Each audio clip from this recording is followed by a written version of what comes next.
Daniel never thought his life was special. He was just another boy in the academy, walking through the tall silver halls, carrying his books and keeping his head down. The academy floated high above the clouds, and for most students it felt like a dream. But for Daniel, it was only school, long lessons, strict teachers, and the hope that one day he could graduate and live a quiet life on the surface below. His teacher, Miss Alara, was different from the others. She was graceful, serious, and her voice always carried a weight that made the room fall silent. Students respected her, but they also feared her because she never smiled and she never allowed laziness. For Daniel, she was the hardest teacher, but also the most fascinating one. He often wondered why her eyes seemed to hold stories she never spoke aloud. One evening, after the final bell, Daniel stayed behind to finish an assignment. He had left his notes in the lecture hall, and he could not risk losing them. The hallways were quiet, with only the hum of the floating engines beneath the academy. When he reached the tall door to her classroom, he found it half open. Inside, a warm golden light spilled across the floor. Daniel hesitated but stepped inside. What he saw stopped him. Miss Ilada was not in her usual robes. She was standing near the great window, dressed in a white gown trimmed with gold, the kind he had only seen in old portraits of queens from history lessons. Her long silver hair fell over her shoulders, and the evening light made her glow like a figure out of legend. She did not notice him at first. She was placing a crown-shaped ornament into a chest, her movements slow and careful. Daniel's breath caught, and the sound made her turn. Her eyes locked on his, and for a moment he wished he could vanish, felt ashamed, as if he had stepped into something forbidden. She did not shout, and she did not look angry. Instead, her expression was calm, but there was a strange softness there too. "Daniel," she said, her voice quiet but clear, "you should not be here at this hour." He lowered his head and stammered, I only came to get my notes. I did not mean to disturb you." She studied him for a long time. The silence in the room pressed heavy, broken only by the wind outside the tall windows. Finally, she walked closer. The gown shimmered as she moved, and Daniel noticed details he had never seen before.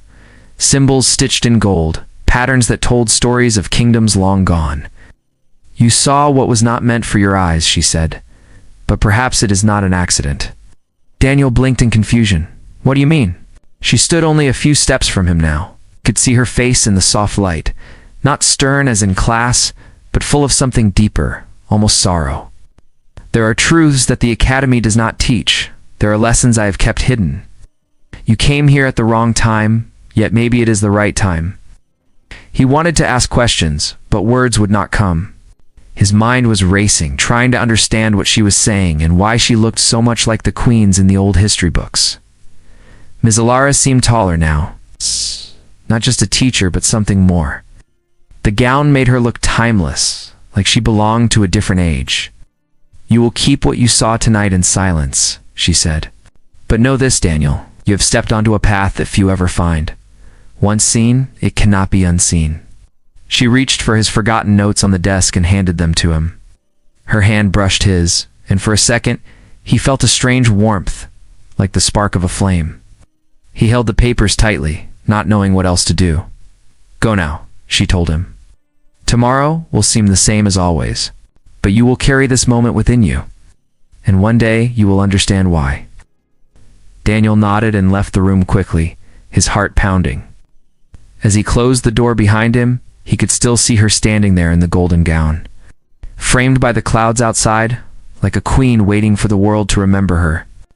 He walked back through the silent halls, clutching his notes, and he knew that nothing in his life would ever feel ordinary again. Daniel woke the next morning with little sleep. His thoughts were full of the image of Ms. Alara in that golden gown, shining like a figure from a forgotten age.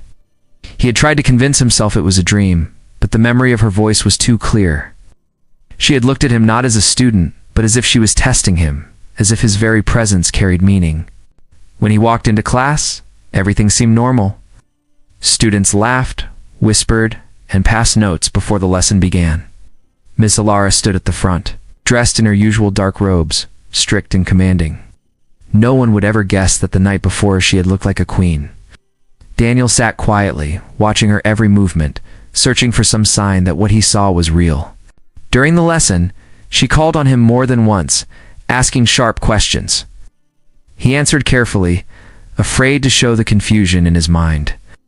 When class ended, most students hurried out, but she stopped him with a single word. "Daniel," she said, her voice steady. "Stay." The others glanced back but thought nothing of it. Teachers often ask students to remain for discipline or guidance. Yet Daniel's heart pounded as the room emptied, until only the two of them were left. She closed the door and walked toward him. "What you saw last night cannot be spoken to anyone. Do you understand?" Daniel nodded quickly. "I won't tell anyone." Her eyes softened, and for a moment she seemed less like the stern teacher and more like the woman he had seen in the golden light. "Good. But silence is not enough. You deserve an answer. You deserve to know why." She moved to her desk and pulled out a small wooden box. From it, she lifted an old crown, simple in shape, yet shining with a faint glow. She held it carefully as though it carried great weight. "This belonged to the queens of Earth," she said. "Long before our people built cities in the skies, long before we left the ground. There were rulers who carried the burden of guiding humanity. I am their descendant. I was placed here not only to teach history, but to guard it." Daniel stared at the crown. It looked delicate, but it felt alive, as if the air around it hummed. He tried to speak, but only managed. "Why show me this?" "Because you were meant to see it," she answered. "You entered the room at a time when the past touched the present. Some might call it accident, but I do not believe in accidents. The world is searching for those who will protect what is left of our legacy." Daniel felt small, as if the weight of history pressed down on him. He shook his head. "I am only a student. I can barely keep up with my work. I am no one special." Ms. Alara looked at him with calm strength. Every great protector once believed the same. Greatness is not chosen by the person. It is chosen by the moment. Her words stirred something inside him, a mixture of fear and hope. He thought of all the times he had felt invisible among his classmates, just another face in the crowd. Now here he was, standing before a woman who claimed to be the last heir of human queens. And she was telling him that he had a role in this hidden story. She placed the crown back in the box and closed it with care. Then she stepped closer and spoke in a softer tone.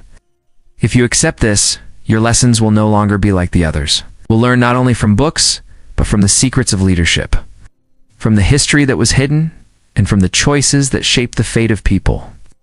But once you begin, there is no return to the simple life you had."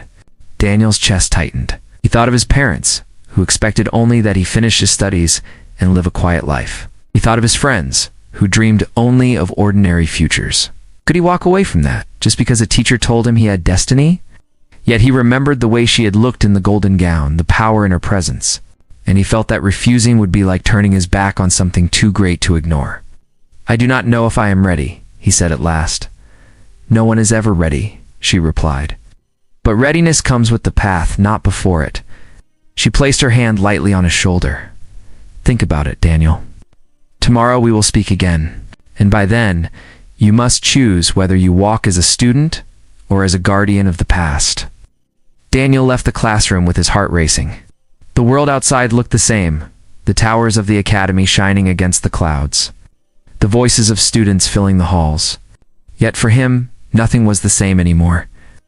He was caught between two lives, and he knew that whatever choice he made would change him forever. Daniel could not sleep that night. The words of Ms. Alara echoed in his mind, heavy and sharp. She had offered him a choice, but it did not feel like a choice at all. Once he had seen the crown, once he had heard her secret, there was no way to forget it.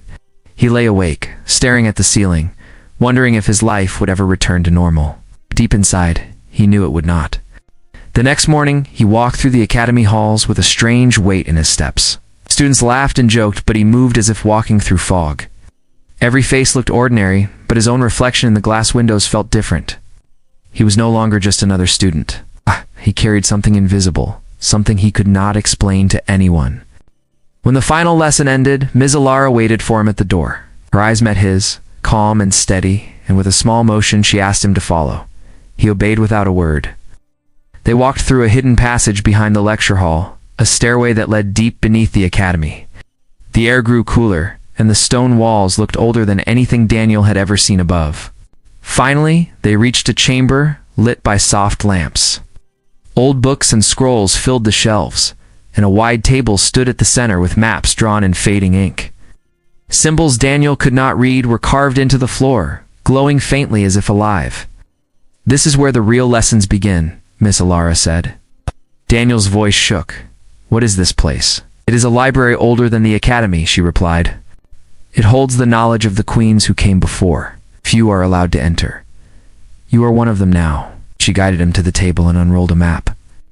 It showed the lands of Earth, not the floating cities above the clouds, but the old ground where their ancestors once lived. Mountains, rivers, and ancient kingdoms were marked in detail. "These are the roots of our people," she said. "But history has been rewritten. Most believe we rose suddenly into greatness. They do not know the cost or the sacrifices of those who led before." Daniel listened closely, his heart racing. She spoke of forgotten wars, of leaders who carried burdens heavier than crowns, and of betrayals that nearly broke humanity apart. He saw in her eyes that these were not just stories. They were truths she had carried alone for years. "Why me?" Daniel finally asked. "Why trust me with this?" She looked at him for a long moment before answering. "Because you were not afraid when you saw me as I truly am. Others would have laughed, or run, or betrayed me. But you stood still, and you listened. That is the beginning of loyalty. Loyalty is the seed of leadership." She handed him an old book. Its pages were thick and worn, filled with strange symbols and notes written in flowing script. "Read this," she said.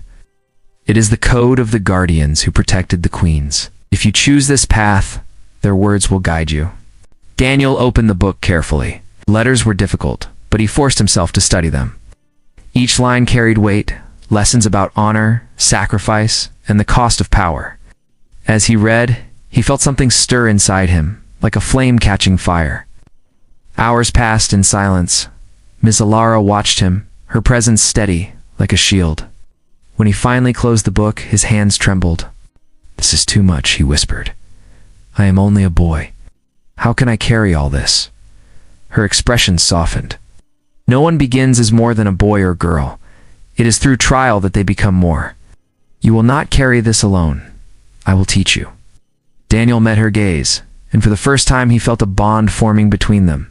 It was not like the bond of teacher and student in the classroom. It was something deeper, forged in trust and secrecy. She stepped closer and spoke quietly. "There will be others who will not want this knowledge revealed. They will try to silence it. That is why your choice matters. If you accept, you must stand firm, even when danger comes." Daniel felt fear, but he also felt a strange strength. He nodded slowly. "Then teach me. I want to learn." For the first time, Ms. Alara allowed herself a small smile. It was faint, but it lit her face in a way Daniel had never seen before. "Very well," she said. "From this moment, you are no longer only my student. You are an apprentice to the legacy of the queens." As she placed her hand over his, Daniel felt the weight of history press down on him, but he also felt a new fire rise within. The path ahead was uncertain, but he knew one thing, with absolute clarity. His life was no longer ordinary. It was the beginning of something greater. The days that followed were unlike anything Daniel had ever known. His classes still went on as usual, but his real lessons began after the halls emptied and the other students left. Each evening he followed Ms. Alara into the hidden chamber where the maps and books of the past waited. There she tested him with questions about loyalty, courage, and sacrifice. She showed him how words could be weapons sharper than swords, how truth could unite a crowd, and how lies could break an empire. Daniel tried hard to keep up. His mind grew stronger, but so did the weight he carried. He often lay awake at night, staring at the ceiling, replaying her words. He knew these lessons were not only for him, they were meant for something bigger. One evening, as he walked back from the hidden chamber, he noticed two older students watching him. They whispered to each other, their eyes sharp, and Daniel felt a chill, kept walking, but he could not shake the feeling that he was being followed. The next day, the whispers grew louder. A group of students began asking him questions about why Ms. Alara kept him after class so often. Some laughed, others hinted at things they did not understand. Daniel tried to ignore them, but the pressure grew heavier. Later that week, he was called before the Academy Council. The tall chamber was filled with teachers and officials, their faces stern. Ms. Alara stood beside him, calm and silent. One of the council members leaned forward. "We have heard troubling rumors," the man said, "that a teacher and her student share secrets outside the classroom. Secrets that may not serve the Academy." Daniel's throat went dry, felt every eye on him. He looked at Ms. Alara, but she gave no signal. She only watched, as if waiting to see what he would do. Another member spoke. "Boy, speak honestly. What has she been teaching you?" The silence felt endless. Daniel's heart pounded. He knew if he told the truth about the crown, the library, and the old legacy, Ms. Alara would be exposed. Everything she had guarded for years would be destroyed. Yet if he lied, they might punish him. He felt trapped between fear and loyalty. He took a deep breath. "She has been teaching me history," he said. His voice shook, but he forced himself to continue. "Not just dates and battles. She teaches me why people fought, why they chose loyalty, why they sacrificed. She makes me see that history is not just words and books. It is alive, and it matters." Some of the council members exchanged looks. One of them frowned. "And is that all?" Daniel met their eyes and nodded. "That is all." For a long moment, no one spoke. Finally, the first man leaned back. "Very well. But remember, boy, the Academy does not look kindly on secrets. If there is more to this, it will be found out." The council dismissed him, and he left the chamber with his legs weak. Outside, Ms. Alara walked beside him in silence. At last she spoke. "You chose loyalty over fear," she said. "That was the trial. You passed." Daniel stopped and stared at her. "You knew this would happen?" She nodded. "I knew they would watch. I knew they would test you, but I could not tell you. A choice made with warning is not true. Only when tested in the dark can loyalty shine." Daniel felt anger and relief mixed together. "I thought I would betray you. I was so close to speaking the truth, but you did not," she said softly, "and that is what matters." From that night on, Daniel felt stronger. The bond between him and Ms. Alara deepened. He no longer felt like a boy stumbling through lessons. He felt like a guardian standing at the doorway of something vast. Yet danger had not passed. The older students still whispered. The council's suspicion had not vanished.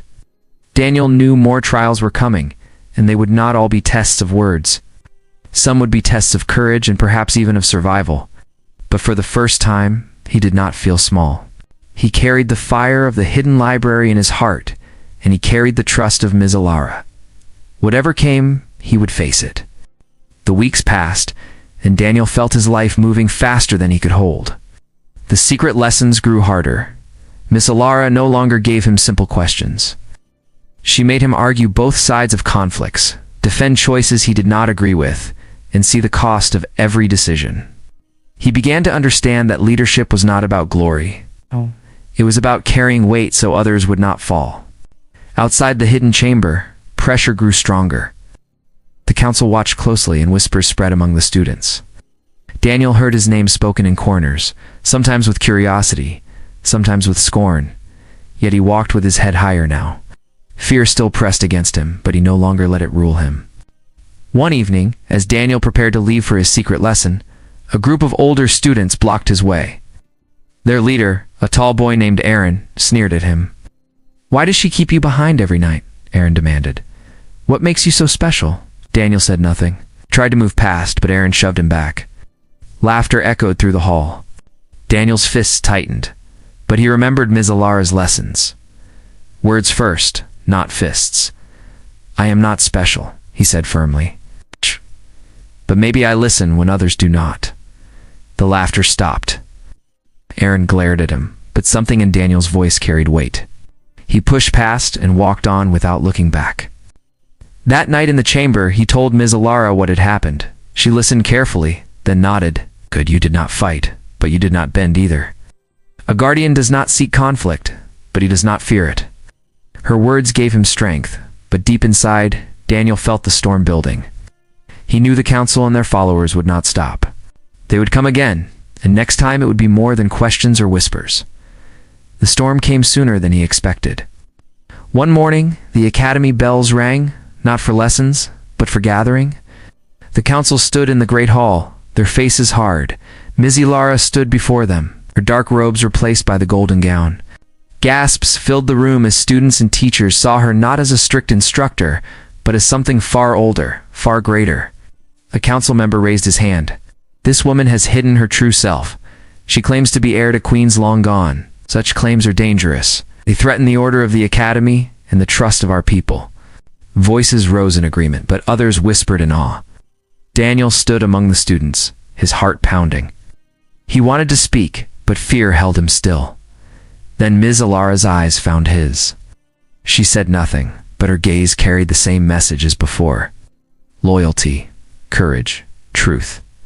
Daniel stepped forward. His voice shook at first, but he forced it louder. She has taught me what no book in this academy holds. She has taught me that history is not dead, that we are tied to those who came before. She is not a danger. She is the reason we remember who we are. The hall fell quiet. All eyes turned to him. For a moment he felt like a small boy again. But then he remembered the weight of the crown in her hands, the fire of the old words in the hidden book. She does not ask for power, Daniel said, stronger now. She asks for guardians who will carry truth. We silence her, we silence ourselves. The council shifted uneasily. Murmurs spread through the crowd. Some nodded, others frowned. But no one could ignore the boy who spoke with more conviction than men twice his age. At last the council withdrew to debate. The crowd broke into restless talk, but Ms. Alara remained still. When Daniel returned to her side, she gave him a quiet smile. You have spoken as a guardian, she whispered. Whatever they decide, you have already passed the final trial. Hours later, the council announced their decision. They could not deny the truth that had been spoken so openly. Miss Alara would no longer hide her identity, and the library beneath the academy would be recognized as a place of learning, not secrecy. For Daniel, everything changed. He was no longer just a student. The academy saw him as the boy who had defended the legacy of queens. Some admired him, some envied him, but none could dismiss him. That night, standing once more in the hidden chamber, Miss Alara placed the old book back into his hands. Your lessons are not finished, she said. They never will be. But you have chosen the path, and you will walk it with strength. Daniel held the book close. His journey was only beginning, but he no longer feared the weight. He was not caught in shame or mistake, as he had once believed. He was caught in destiny. And as long as he carried the fire of truth, he would never be alone.